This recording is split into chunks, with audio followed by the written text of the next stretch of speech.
I shouldn't have to say it out loud. Love will conquer all. I do me, you do you. More date nights. Don't fight in front of the kids. If you fight too much, it's a sign you're not a good match. These are just some of the pieces of bad relationship advice that we hear from our clients. Today, we're going to talk about the bad relationship advice that we used to follow, why we stopped, and what we do instead. So grab a pen and let's begin. Hello. Hey everyone, we're Jeff and Ellen, life and relationship coaches, and today we're talking about bad relationship advice because we've done it. That's how you get to be experts in a relationship. You find out first what doesn't work, and then you start finding ways to do it better. Oh, that's the genius. Well, I think life is the best teacher, and I think that's why we're so passionate about the work we do, because we took so much of what was commonplace advice, and we tried really hard to make it work. We know what not to do. Okay, so let's talk about number one of our light bulb moments where we were like, oh man, right, that's not working.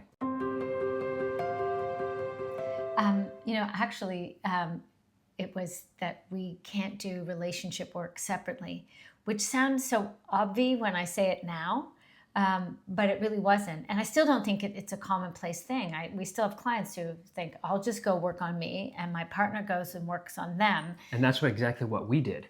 We started out by, I had my coach and got my advice, and then I came with my arsenal of information, and you went and talked to your peeps and got your information, furthering the clash.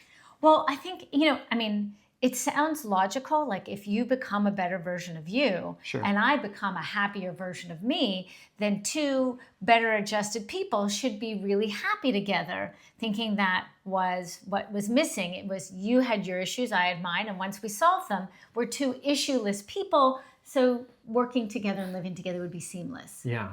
Point number one, the problem was working as individuals as opposed to a team. I mean, it makes so much sense, right? Because you work as individuals. How can you get team? By learning how to be a better individual. But that was the logic that we came in with. Yeah, it was just more, I have rules that I want to apply to my relationship. And you had rules that you want to apply to our relationship. And that's cool. It's just that we just didn't agree on the same rules. We weren't on the same page together. I had my page and you had your page. And I was looking at your notes and saying, no, I don't agree. This is what I think.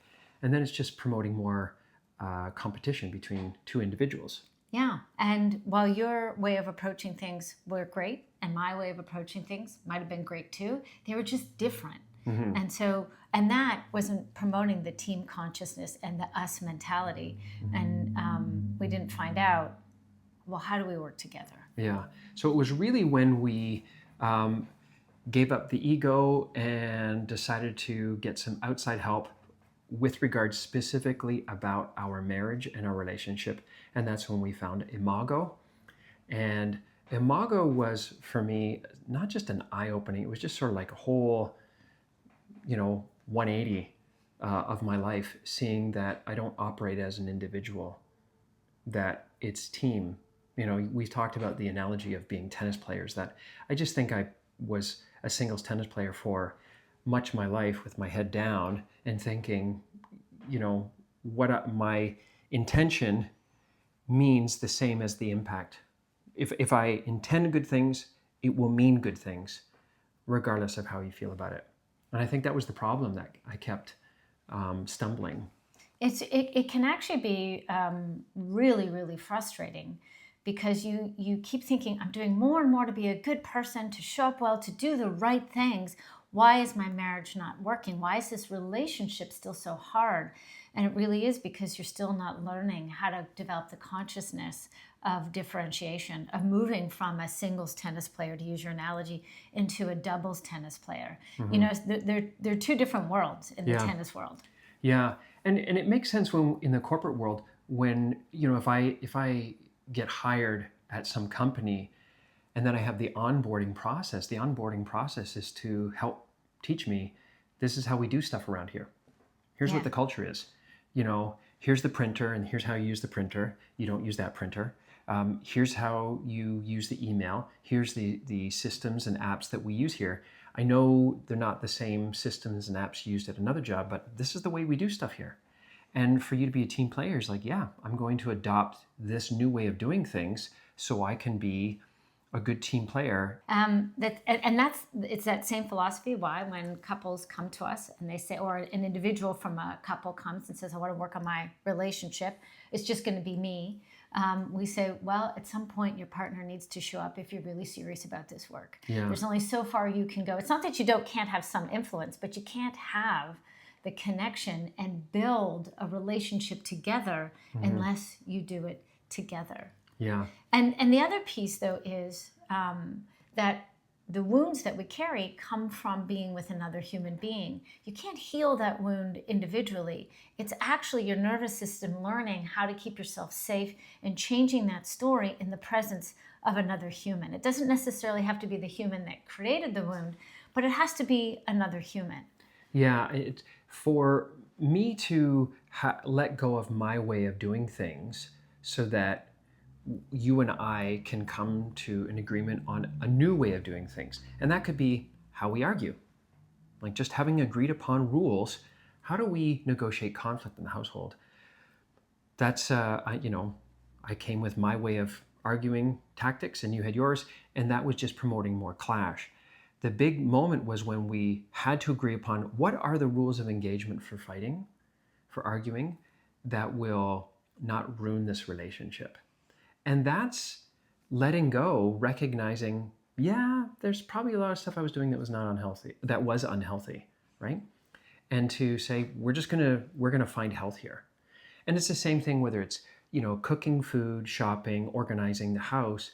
To make the relationship work, I have to let go of the individual mindset. Yeah, well said. We have to let go of the me to make sure that the we can be way out in front. And so we're in service of the we. So sometimes I get to do the things that are good for me, but a lot of times it's not that way. And so letting go of that, the individual way of doing life, I think is one of the key things that made our relationship work. Okay, so next one. Don't argue in front of the kids. Yeah. That one is, we hear that one all the time. I think I also came from that because, my parents didn't really argue. I didn't see conflict happening. It was more like moving into separate rooms. There might be a slammed door, but then, I didn't know what happened. Well, and again, there's logic behind these rules that have good intention. They just don't work for developing the couple. Just like you're saying, you didn't see your parents argue necessarily in front of you because they grew up with that notion. You don't argue in front of the kids, so they took it elsewhere. My parents actually just didn't argue. So they bickered at best, but we didn't see a lot of arguing. And but we hear often from clients who come in, one partner in particular saying, we argue too much in front of the kids. It's really bad, and I'm mad at my partner because they're okay with arguing in front of the kids, and that can't be. And then they argue about, do you argue in front of the kids? We recognize that one of the many reasons we weren't great at arguing is because we actually weren't ever reared on arguing. Going back to what you said, because you never saw your parents argue, you never learned actually what is an argument. How healthy arguments are. Yeah. What is a healthy frequency? Is there such thing as a healthy argument? Should I fear arguments? I mean, because my parents never had them, I feared arguments. And so we've moved from don't argue in front of our son to changing how we argue in front of our son. Oh, wait, can I pause there because that's really good. Because you're making a really great distinction right there, which is it's not about arguing in front of the kids that's the issue. It's how you argue in front of the kids. Yeah. Yes. So yes, when things become volcanic and there's little children in the room, that's not healthy. Yeah, we wouldn't say that's not good. Don't do that. But when you have disagreements and conflict, if you have a healthy means of negotiating conflict, then children learn and observe balance. Yes. You get your say, I get my say. I may not agree with you and you may not agree with me. And emotions may be rising. Yes. We might get to the point of anger, but then it doesn't stop there. The next part is the resolution. How do we negotiate it? How do we come to center? How do we apologize and take ownership for the impact we have on each other? And then how do we make up? And that is really healthy for children to experience and witness, not the presence of conflict, but what happens, how does it resolve itself? Yes. What is an appropriate apology? Then young nervous systems don't have this allergic reaction to conflict because they know the other side of it. They And understand conflict and they have some skill around it. I think that's the key part, is that if we don't know how to negotiate conflict, then we look to make conflict go away fast or we avoid it. And it's that allergic reaction that is unhealthy for developing nervous systems. I think kids need to learn how to negotiate conflict in a way that maintains the relationship, not that's it, we're over. Well, I think that what you're saying is so important because in that model where you see the eruption, you hear it, you're witness, parents go flying off, doors slamming, something's throwing, words, curse words flying across the room from all parts of the house. Like you're just gonna, as a kid, you're just gonna, take cover as like your dogs or animals do. That is unhealthy. And then though, later, the next day, for instance, you're back in the kitchen and there are your parents. They're making their coffee together, they're having their eggs, and you're like, what happened? Yeah, level, oh, go ahead. Yeah, that or the silence. If Yeah. it just goes to silence, but we can feel things are off, but we can't speak about it, is also quite jarring because, developing nervous systems, young kids are like, I don't know, I feel something strong in my body. I can feel the uncomfortableness in the room, but we can't address it. We can't talk about it. It seems like everyone's pretending it's not here. And then what's confusing is, what do I listen to? Do I listen to my body going, this is really awkward in this room. It's really uncomfortable. But everyone is doing the fake smile. It's like that. What do I tune into? Right? And that is confusing for people. And then on top of that confusion, the stress continues to build in our nervous system as a young person because we don't know what happened to create the argument, and we definitely don't know what happened to stop the argument. And so we live in this world of wishing and hope. I hope it doesn't happen again soon. I hope it's not bad. And so we learn to fear arguments and conflict because of that. Yeah. But when we can, to go back to what you're saying, if that's okay, I was going to take us back to what you're saying. When we argue in front of children, if we do it poorly, then we take responsibility. Yeah. If children are present during conflict, children should also be present during the apology repair phase, so that their nervous system can also be calmed down. Otherwise, they only get half the equation. And that's the issue. Our parents, from that sort of old school idea, don't fight in front of the kids, or when they did and then they went off, they didn't realize it's too late. We are in the room, we were included, and so we are now part of the argument and part of, therefore, the solution. So if your children are there, then not only do we apologize to each other, but then we apologize to our son, and we check in and find out what the impact is. For sure. And as we learn about how to not do that again, we show them that is, we want to change how that went down. We show a change in behavior. And then he gets to witness that and be part of that too. Yeah. Children really want their parents to be rocks, solid, unmoving. When I go away and I come back, you're still here and you're the same quality, you're the same energy. And children need that because the whole world is, a lot of stuff out in the world is scary, different, and unsettling. So when you're home, when you're with your parents, you kind of want that to be the safety cove. Yeah. And so when kids are observing their parents being not that safety cove, out of control. Yeah. Me behaving in ways I'm not proud of. Yeah. I want to help him understand what's going on, but also ownership and also apologies. Yeah. And forgiveness. Yeah. Yeah. Yeah. So the bottom line is arguing in front of kids isn't bad. Arguing poorly in front of kids is bad. Yeah.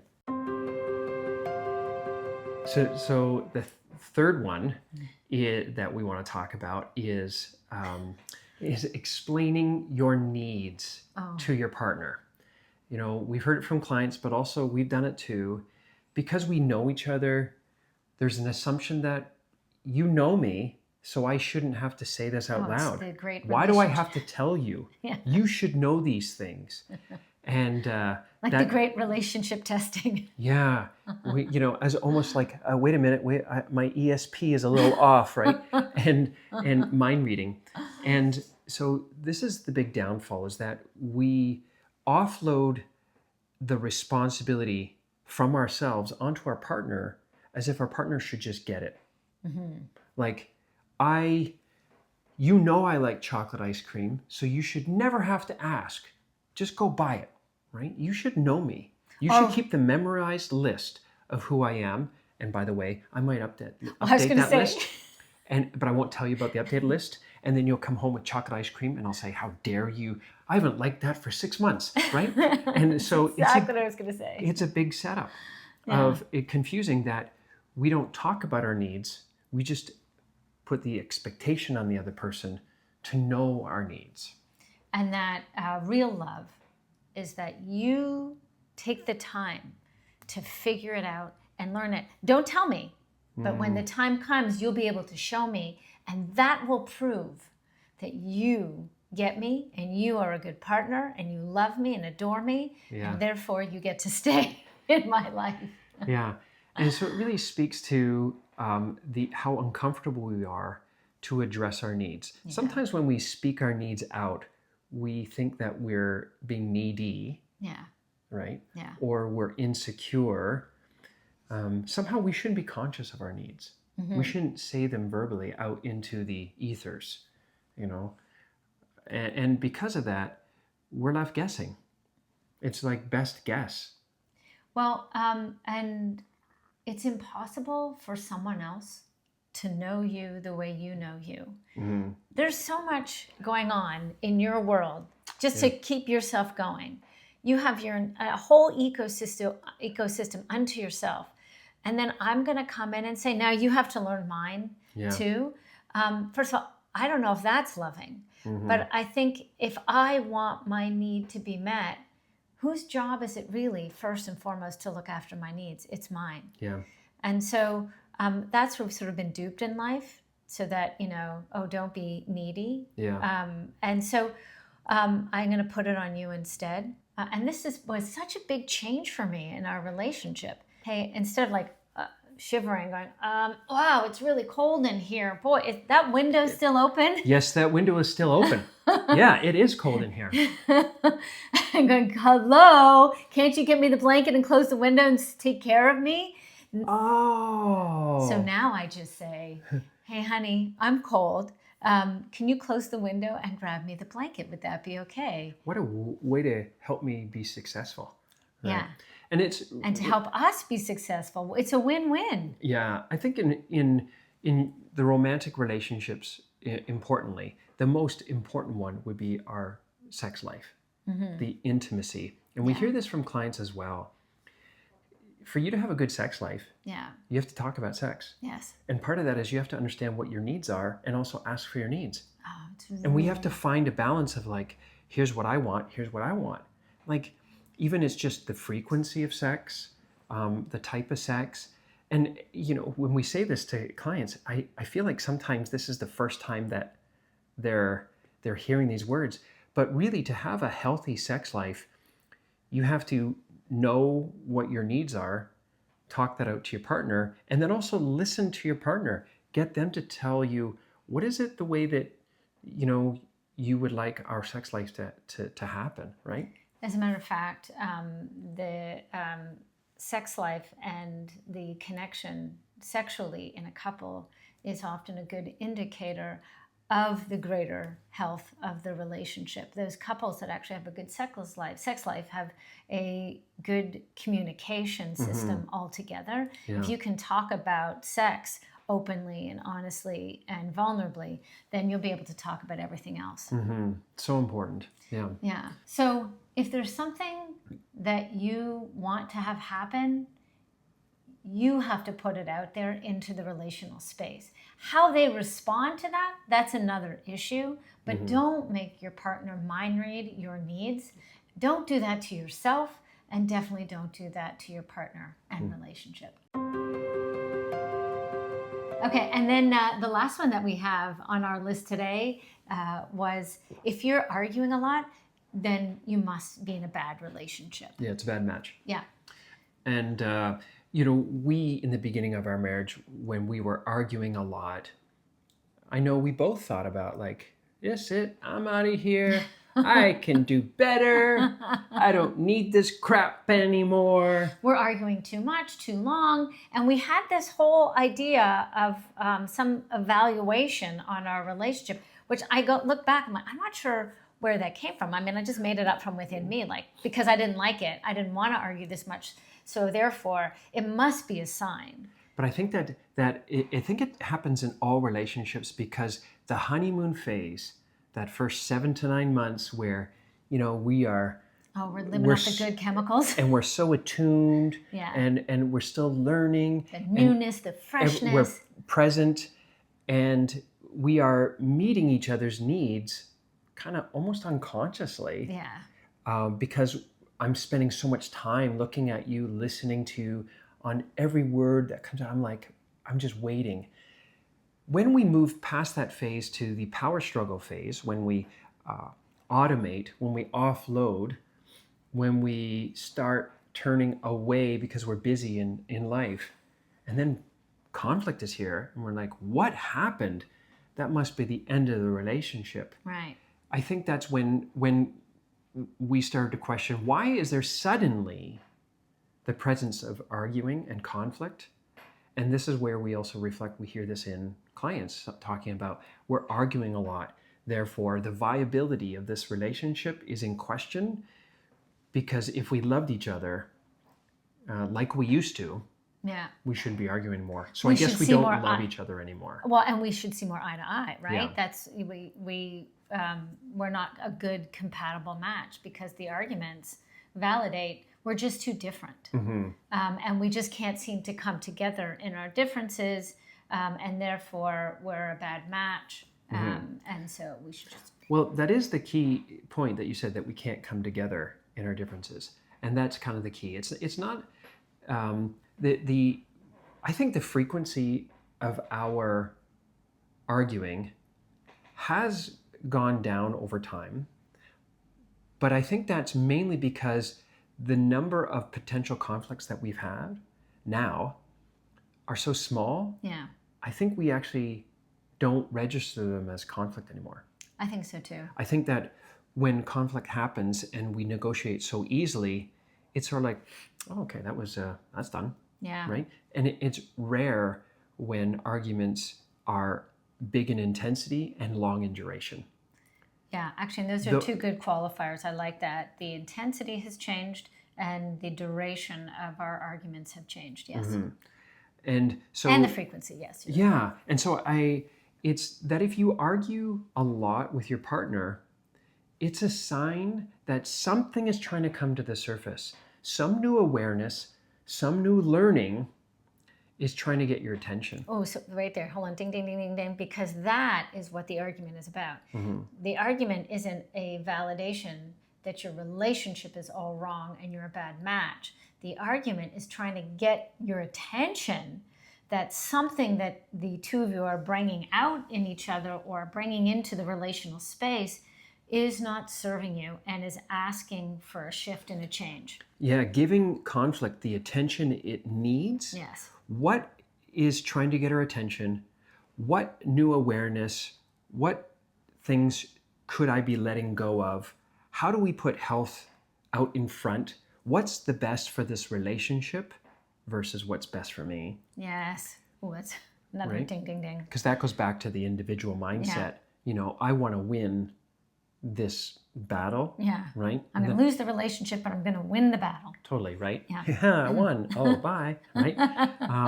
So when conflict, back to the first point, the second point, it's just learning how to negotiate conflict in a way so that what needs to get attention is getting your attention. We're not trying to fight to go back to sleep.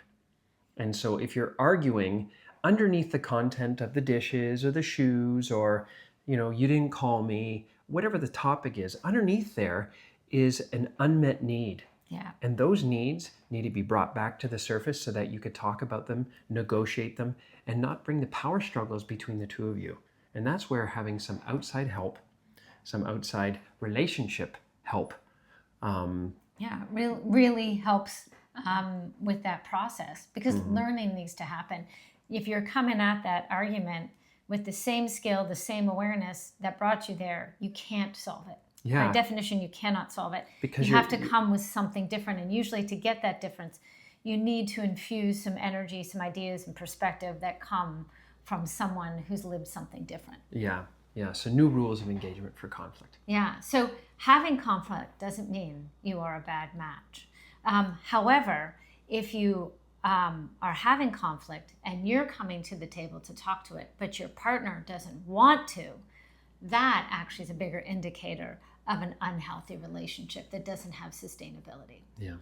So here's the bottom line. We've all been fed relationship advice over a lifetime that doesn't serve our relationships. Yep. So maybe it's something that you heard in our video today, or maybe it's something else that you suddenly become aware of. Whatever it is, take a look at the rules and the approaches you have to your relationship, and if it doesn't serve you, change them. It might be time to update. And if you need some help, some outside perspective, and you want to learn from our mistakes, the link below has a free 30-minute consultation that you can book some time. We'll chat with you and see how we can help. And if you enjoyed this video, hit the subscribe button. It helps us share this information with people who can use our help. And make sure you stay tuned for this next video for more relationship advice. Yeah, thanks for watching. Thank you.